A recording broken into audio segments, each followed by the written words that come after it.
고린도 교회에 보내신 편지 가운데 한 대목을 말씀으로 가르치라 하셨는데 이제부터 잘 들으시기 바랍니다. 1절에서 3절까지는 형제들아 신령한 것에 대하여는 내가 너희의 알지 못하기를 원치 아니하노니 너희도 알거니와 너희가 이방인으로 있을 때에 말 못하는 우상에게로 끄는 그대로 끌려갔느니라. 그러므로 내가 너희에게 알게 하노니 하나님의 영으로, 즉 하나님의 영은 성령입니다. 성령 받은 사람이 그 성령에 이끌려 성령이 말하게 하시는 그런 말을 하는 사람은 누구든지 예수님을 저주할 자라 하지 아니하고 또 성령으로 아니하고서는 예수님을 주님이시라 할 수가 없다.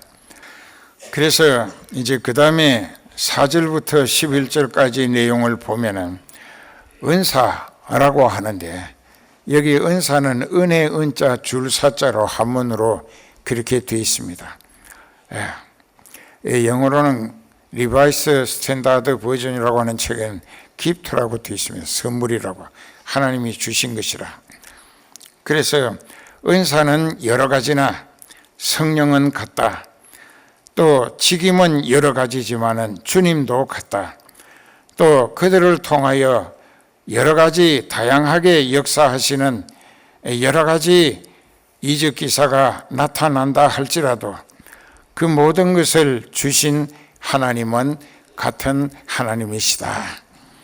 그러니까 성령 또 아들 예수님 아버지 하나님은 똑같은 분이시라는 뜻이고, 그래서 정통 장로교회에서는 삼위일체를 위는 세 가지로 구별되어 그 모든 아버지 하나님의 역할, 예수 그리스도 성자 하나님의 역할, 또 성령 하나님의 역할이 인류 구원을 위한 하나님의 계획에 제각기 다른 역할을 분담했었다고 가르칩니다.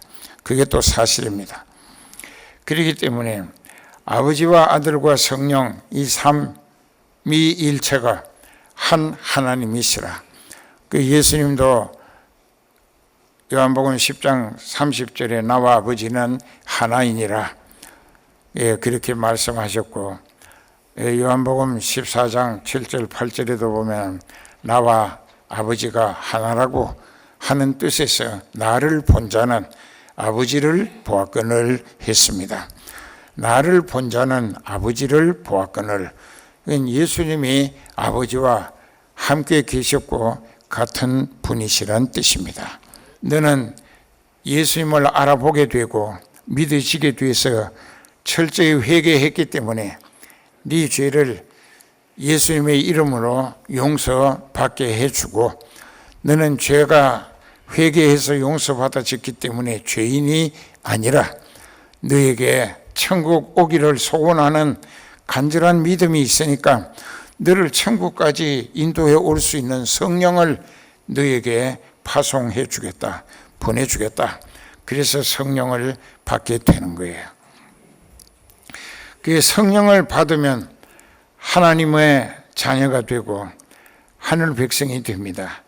히브리서 9장 27절에 보면 오직 우리의 시민권은 하늘에 있는지라 거기로서 구원하는 자 곧 주 예수 그리스도를 기다리노니, 예수님이 재림하시기를 기다린다. 성령 받은 사람은 이 세상이 싫어. 이 거짓과 불의와 죄악 그 전부가 사람들이 악으로만 꽉 차 있어. 악으로만. 그 요즘은 다른 사람들이 길 가는 걸 일부러 가서 들이받아 놓고 그 사람이 자기를 먼저 받았다고 칼로 찔러 죽이기까지 하고, 뉴스 보잖아요. 이거 다 귀신이 사로잡은 사람을 통하여 귀신이 시킨 대로 한 결과로 살인자가 되어 그 신세도 세상에서는 끝난 것이죠. 그러니까 이런 것을 볼 때 세상에는 두 가지 영이 역사하고 있습니다. 사탄이라고 하는 악한 귀신, 악령이 역사하고 있어요.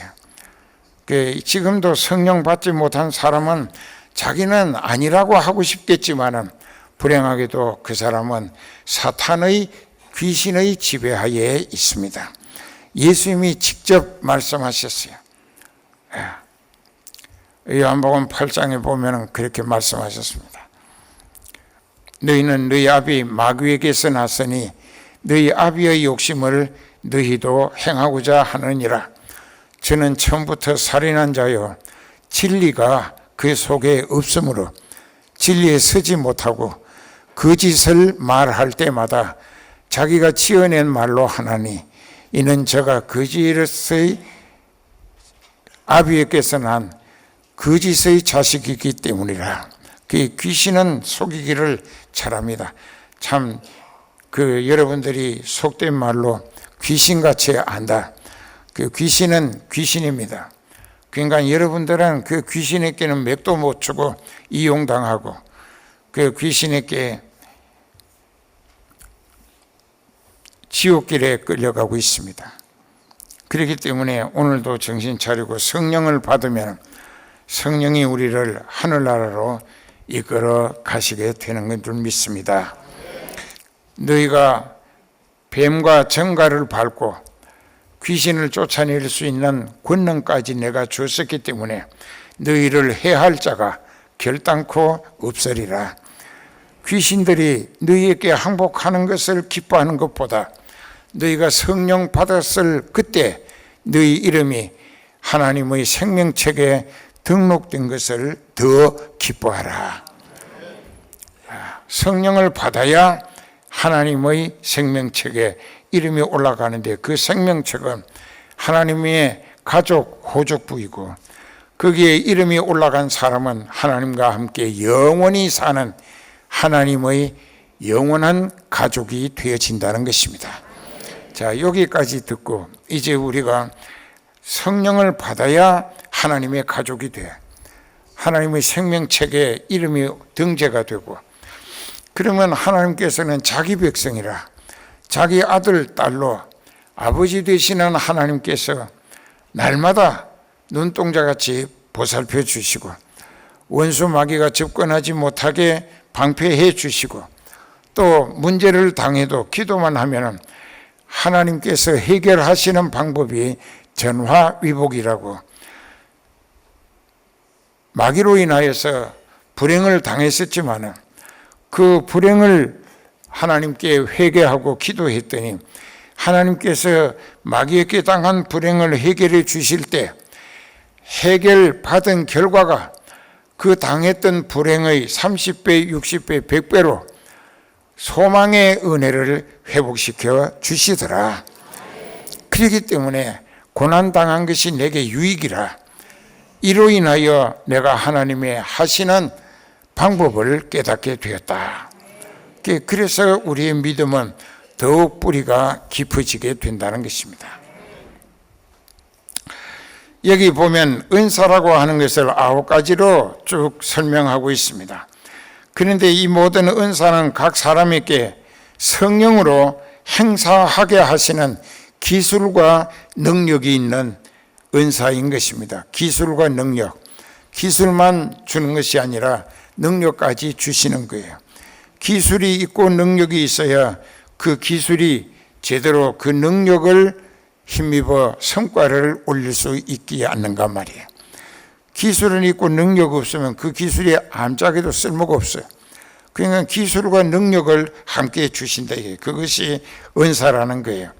여기 보면은 어떤 이에게는 성령으로 말미암아 지혜의 말씀. 그 지혜의 말씀이라고 하는 것은 여기서 지혜의 말씀이라고 하는 것은 우리가 설교할 때에 성령 받은 사람은 굉장히 그 말씀에 깨달음으로 막 주먹이 불끈 쥐어지고 믿음이 새로운 힘이 넘치는 담력을 얻게 됩니다. 막 얼굴에 생기와 소망이 넘치고 아주 믿음으로 천국 갈 소망에 대한 확신과 기쁨과 또 여러 가지 만족한 은혜를 스스로 성령 받은 사람은 체험한다 이게. 그게 받지 못한 사람은 졸고 앉았거나 아니면은 그 뭐 또 무슨 얘기를 하는지 감이 전혀 안 잡힌다. 그런데 여기서 지혜의 말씀이란 뜻은 우리에게 지혜의 말씀을 선포하게 하시는 것은 성령이신데 그 성령이 대언하게 하시는 말씀을 선포할 때 듣는 사람이 그 말씀 속에 담겨서 선포되는 하나님의 뜻을 알아차리게 되는 것을 지혜의 말씀이라고 합니다. 그 어떤 사람이 그렇게 하잖아요. 말 속에 뼈가 있다고. 은중유골이라 말 속에 뼈가 있다. 그렇게 얘기를 하는데 하나님이 목자를 통하여 여러분들에게 주시는 모든 말씀 속에는 하나님의 여러분들을 향한 뜻이 내포되어 선포하게 하신다 이게. 그 성령 받은 사람은 즉각 깨달았죠. 그 말씀이 깨달아질 때에 이게 지혜의 말씀이에요. 그렇게 될 때에 그때 아하, 하나님께서 나같이 보잘것없는 인생에게도 하나님께서 이렇게 기대를 가지시고 나에게 이렇게 하라 하시는구나. 거기에 깊은 깨달음이 깨달아지는 만큼 하나님과 나와의 관계는 더 깊어지는. 알아들어요? 왜? 하나님이 내게 대하여 주시는 말씀을 들을 때에 깨닫는 만큼 내 마음은 하나님께로 기울어지더라 이게. 왜? 하나님이 내게 이 말씀을 이렇게 하라, 이런 건 하지 말라 하시는 것은 내게 대한 기대가 확실하시고 관심이 깊으시고 그래서 나에게 주시는 말씀으로 내가 깨달아지는 그 통찰력을 말씀을 통하여 얻으시게 된다 이게. 그럴 때에 내 믿음은 더욱더 하나님과 나와의 관계가 깊어지게 되어진다. 이게 지혜의 말씀 은사라는 것입니다. 또 어떤 이에게는 같은 성령으로 지식의 말씀, 지식이라고 하는 것은 이미 알아차렸다는 뜻이 지식입니다. 이미 알아차렸다. 그것은 무엇을 의미하냐? 예수님을 믿음으로 구원 얻게 되는 복음의 교리를 본인이 내가 확실히 깨달아서 믿음으로 회개하고 죄를 용서받고 성령을 받은 것처럼 다른 사람에게도 자기가 이미 깨달아졌고 믿어졌고 회개했고 죄를 용서받았고 성령 받음으로 하나님의 아들, 딸 된 자격으로 구원 얻었다는 상태에 들어갔기 때문에 내가 남은 가족 또 만나는 사람들에게 내가 구원 얻게 된 구원의 교리, 이 생명을 살리는 영생하게 하는 복음의 진리를 내가 깨달은 대로 다른 사람들에게 깨우치는 역할을 하는 것이 지식의 말씀의 은사라는 것입니다. 그건 여러분들이 할 수 있어요. 지혜의 말씀은 목자를 통해서 선포되지만 지식의 말씀은 여러분들이 듣고 깨닫고 회개해서 성령으로 충만하다면 여러분들이 남은 가족과 만나는 사람들에게 복음을 전할 때에 그 여러분들이 깨달아 믿어졌던 그 구원의 도리를 다른 사람들에게 깨우쳐 줄 수 있게 된다는 것입니다. 그 다음에 이제 또 세 번째로 다른 이에게는 같은 성령으로 믿음이라고 하는 것은 어떤 문제가 있는 곳에 가서 다른 사람은 그 문제를 해결할 수가 없어도 내가 믿고 모시고 있는 하나님이 그 문제를 하나님께서 어떤 목적을 위하여 해결하시는 능력으로 역사해 주실 것이라고 믿어져서 이 일을 하나님이 해결하심으로 많은 사람이 하나님의 능력을 체험하고 하나님을 믿을 수 있겠다라고 생각되어질 때에 내 믿음이 하나님과 그 문제를 결부시켜서 하나님께 그 문제를 해결해 주시라고 믿어지는 믿음으로 간절히 기도한다 이게. 그러면 하나님께서 그 사람의 기도를 듣고 그 문제를 해결해 주심으로 그 문제에 시달리던 사람들을 해결받게 해 주심을 인하여 많은 영혼이 믿고 구원 얻게 되는 성과로 이어지게 하는 것이 믿음의 은사라는 것입니다. 또 그 다음에는 어떤 이에게는 한 성령으로 병 고치는 은사를, 예수님께서 아까 말씀드린 대로 제자를 전도하러 내보내실 때 귀신 쫓아내고 병 고치는 이 두 가지 은사를 먼저 주셨습니다. 왜? 많은 사람들이 죄를 지어서 그 죄값에 시달리는 귀신의 행패와 질병의 고통이 그 생지옥의 주인공이 돼 있다 이게. 그러니까는 그들의 그 고통을 예수님을 믿고 죄를 용서받으면 이제 기도할 때에 성령의 역사로 병도 낫고 문제도 전화 위복이 되도록 해결해 주심을 받는다. 함으로 복음이 복음화되어지는 성과로 증거되게 하신다는 것입니다. 그 다음에 이제 어떤 이에게는 능력 행함을, 여기서 능력은 이제 귀신을 쫓아내기도 하고 죽은 사람을 살리기도 하는 초자연적인 능력.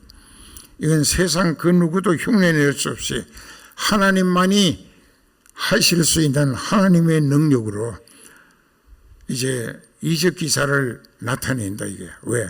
그것을 보고 체험하면서 예수님을 믿어지고 회개해서 구원 얻게 하도록 그렇게 능력을 행하신다 이게.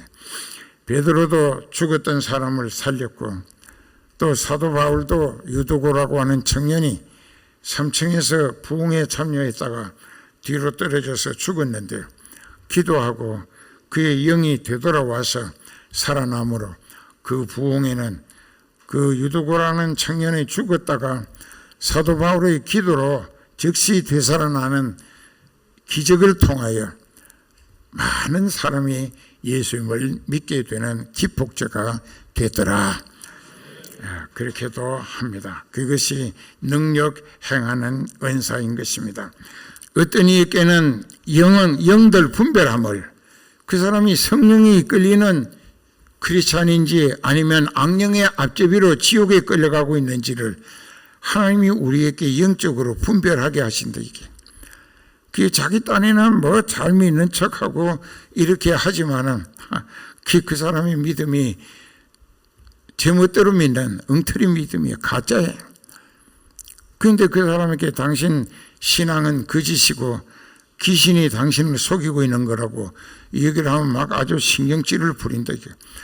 그 사람이 정신이 올바른 사람 같으면 충격을 받고 아차, 내가 목자가 지적하고 책망하는 것은 하나님이 하시는 것으로 알고 두렵고 떨리는 마음으로 받아들이면서 내 신앙에 잘못된 것을 구체적으로 일러주라고 내가 회개하겠다고 하면 그 영혼 악령을 벗어나서 성령 받고 천국 가게 해 주실 것인데, 그게 막 성질부터 낸다 이게. 그게 뭐냐? 그게 인간적인 자기 멋대로 가꾼 엉터리 믿음이었다는 게. 그래서 이제 여기도 우리가 알아야 되는 것은 영들 분별하는 것. 그게 우리가 다 분별하고 있습니다. 천국 갈 사람과 못 갈 사람을. 그런데 이제 우리가 확실히 깨달아야 할 것은 방언이나 병 고치는 은사나 능력 행하는 은사나 영들 분별하는 은사나 또 그 방언을 통역하는 은사나 이게 참 중요한데요.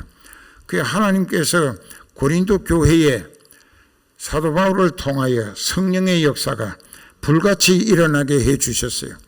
그 많은 사람들이 회개하고 성령을 받고 다양하게 제각기 다른 은사를 많이 받았어요. 그런데 그 중에서 은사를 받은 사람, 방언의 은사를 받은 사람을 예를 들었어요. 여기 이담에 쭉 나오는데요. 이 사람은 밥도 안 먹고 밤낮 없이 큰 소리로 교회 가서 예배실이고 기도실이고 자기만 최고라고 방언한다고 그 막 큰 소리로 방언을 하니까 옆에서 다른 사람이 하나님과 기도하는데 기도줄이 이어질 수가 없이 소란을 피우는 거예요. 이것은 그 방언을 하게 하신 것은 하나님이셨는데요. 그 방언은 그 사람에게 유익하도록 그 사람의 신앙이 신비로운 체험을 통하여 영적인 천국 소망에 더 열심히 후회 없이 영광스러운 결실을 이루어 가도록 믿음의 의욕을 북돋워 주느라고 방언의 은사를 주셨는데요. 이것은 자기를 나타내기 위해서 나 방언하는데 다른 사람들은 무시하고 막 남들이 예배 드리는데 분위기를 혼자 떠들어댄다 이게요. 그러니까는 부득이를 끼친다 이게요. 부득. 그래서 이 고린도 교회가 은사로 인하여 말할 수 없이 대혼란이 계속됐습니다. 그래서 사도 바울이 그 사실을 보고받고 이 고린도 전서 12장을 다 정리를 해서 편지를 보내가지고 정리를 시킨 거예요. 그래서 그 남들이 알아듣는 말로 한마디 하는 것이 1만 마디 방언으로 알아듣지 못할 말 하는 것보다 상대방에게도 유익이고 자기도 전도의 성과를 기대할 수 있지 않는가. 그렇죠. 근데 사도행전 2장에서 보면 오순절 날에 성령이 충만했을 때 120명이 성령을 받아가지고 거기서 각각 방언을 했어요. 방언을 했는데 이상하게 그때 오순절 구약 성경에는 77절이라고 되어 있는데 그 절기를 지키기 위하여 16개 나라에 살던 유대인들이 전도한 사람들 그 나라 사람까지 데리고 왔어요. 그 예루살렘에 왔다가 오순절이 됐는데 성령 충만한 사도들이 방언을 말한다 이게. 그런데 이상하잖아요. 베드로가 성령이 충만해가지고 갈릴리 사투리로 설교를 했는데 16개 나라 사람들이 다 각각 자기 나라에서 자기네들이 쓰는 말로 들린다 이게. 이게 하나님이 하시는 진짜 방언의 효과라는 것입니다. 왜? 하나님이 급하신 거예요. 그 많은 나라에 살던 유대인들이 그 나라 사람들까지 전도해서 데리고 왔는데 그들에게 각각 자기가 받은 방언으로만 말을 하면 그 사람들이 전혀 못 알아들을 때 아무런 전도의 성과를 기대할 수가 없다. 그러니까는 그 방언이 말할 그 말 자체는 하나님이 성령으로 방언을 하게 하셨는데 16나라 사람들이 제각기 자기 나라 말로 들린다 이게요. 그러니까 다 깨달아지고 믿어지고 회개하고 그 베드로의 설교 한 번에 3,000명이 성령 받았다 이게. 그래서 예루살렘 교회가 세워지기 시작을 했던 거예요. 그런데 이 고린도 교회는 그게 아니라 다른 사람들이 전혀 못 알아듣는 혼자만의 방언으로 소란을 피웠다고. 그렇게 되니까 그 사람들이 다른 사람들을 피해를 줬어요. 그래서 그러면 안 된다. 그런데 방언의 효과가 또 좋은 점이 있어요. 귀신이 들렸다. 이 사람에게 귀신이 들렸는데 이 미쳤다 이게. 그래서 이제 방언의 은사를 받은 사람이 가서 이 사람을 붙들고 기도할 때 방언으로 기도하면 귀신이 도망을 갑니다. 그 방언은 성령이 하게 하시는 것이기 때문에 성령이 무서워서 귀신이 도망을 간다 이게. 알아들어요? 그런데 그 방언의 무슨 능력이나 효과가 귀신을 쫓아내는 게 아니라 그 방언을 하게 하시는 이가 성령이시기 때문에요. 그래서 성령에 쫓겨서 귀신이 도망을 간다.